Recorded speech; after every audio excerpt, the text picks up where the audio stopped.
Hello and welcome to another match day here on One Team Inertia. Today we're heading off to the capital to take on Hearts at Tynecastle. Beaten them twice already this season, let's see if we can make it a third.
Marty.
Well, where do we even begin to start with that game? It all looked so good up until a point. In the end, it still was good, but we definitely made it very hard for ourselves. So much to talk about, but let's start right at the beginning.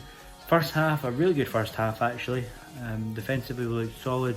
The two up top was working really well. Hearts were struggling to close in the space. The game was actually very open from the word go really, which was quite surprising given how much was at stake for either team. But you know, it went back and forth in the early stages, plenty of chances for either side.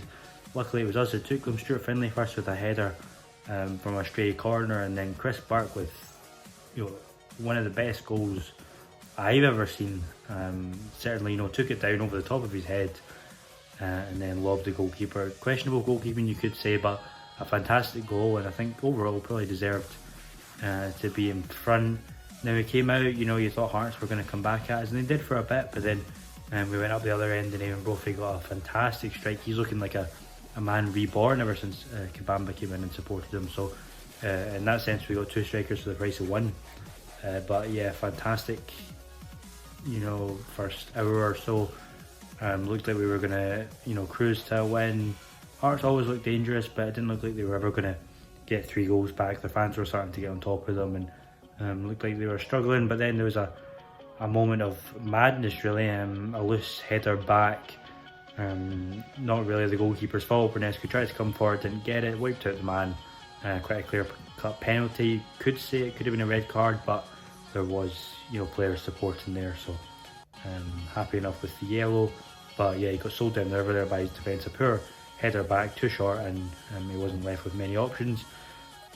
Scored the penalty, and then just a moment of stupidity, really. You see goalkeepers doing it all the time. They try and waste time after the other team scored a penalty, but this time, unfortunately, the crowd got on top of the referee and they showed the second yellow. So can't have too many complaints, and I think he's saved our bacon more than one time this season. So goalkeepers always make mistakes like this, and this was another one. But it was always going to be difficult from then on. We had to sacrifice Rory McKenzie to make way for Koprovic, and the crowds were really jeering Hearts on, and it looked like they were going to get something from the game. They got the second goal, and with a minute of normal time remaining, it looked like they could go on and get the third. But we held out fantastically well, everyone putting their bodies on the line, and a combination of fantastic defending and poor finishing from Hearts meant that we got the 3 points in the end, backed by a fantastic away support. Only about 500 or so there, which is still good for a Wednesday night when the prices were £29 for an adult. Very expensive, but fantastic away support, and I think that definitely got the team over the line, and got us the victory that we ultimately deserved. Because I think if that red card hadn't happened, then we would have seen out the game quite well and been good value for our 3 points. But that's 2 wins in a row now, much better from the team, and we're looking good heading into Saturday's cup game against Aberdeen. Always difficult up there, but they currently have the worst form in the league, so we'll just need to see how that goes. But it should be a good game to take a good crowd up. Scottish Cup, always a good occasion, and we look forward to it on the back of 2 good performances. So yeah, we'll head up to Aberdeen on Saturday, and I'll see you there.